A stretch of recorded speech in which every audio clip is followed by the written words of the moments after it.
আজকের ওয়েদারটা দেখে মনেই হবে না যে এটা শীতকাল, দেখে মনে হচ্ছে যেন বর্ষাকাল। আর এই ওয়েদারে সবারই একটু ঠান্ডা কাশি লেগেই থাকে। আমার তো খুবই ঠান্ডা লেগেছে। আর এই ঠান্ডার দিনে দারুণ একটা রেসিপি নিয়ে চলে আসলাম তোমাদের সামনে। এই রেসিপিটা খেলে কিন্তু ঠান্ডা সর্দি সব কেটে যাবে।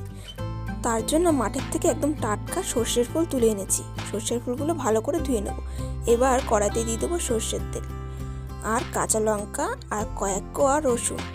কিছুক্ষণ নাড়াচাড়া করে ভেজে দিয়ে দেবো ওর মধ্যে কালো জিরে। এটাকে একটু ভালো করে ভেজে নেব, একটু লাল লাল হওয়ার মতন। তারপর দিয়ে দেবো পেঁয়াজ কুচি। পেঁয়াজ কুচিটা দিয়েও হালকা ভেজে নেব যাতে পেঁয়াজটা না পুড়ে যায়। এবার দিয়ে দেবো ধুয়ে রাখা সর্ষে ফুলগুলো।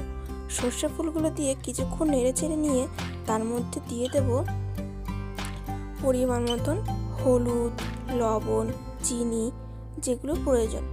তারপরে দিয়ে সর্ষে ফুলের যেই নিজস্ব একটা জল থাকে সেই জলটাকে কিছুক্ষণ টানিয়ে নেব, যতক্ষণ না জলটা একটু তার থেকে আলাদা হয়ে যায়।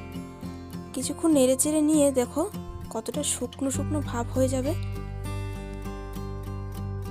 ঠিক এরকম সময় কড়াই থেকে তুলে একটা প্লেটে নিয়ে ঠান্ডা করে নেব।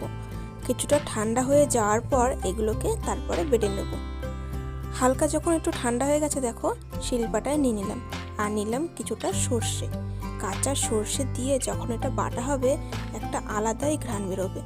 আর এই রেসিপিটা খেতে কিন্তু অপূর্ব লাগে। গরম ভাতের সাথে যখন তোমরা মুখে দেবে তখন কিন্তু নাক মুখ সব সর্দিতে ছেড়ে যাবে। সর্ষে ফুলটা খুব মিহি করে বেটে নিয়েছি।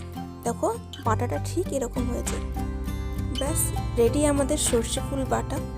কেমন লাগলো আজকের রেসিপিটা জানিও।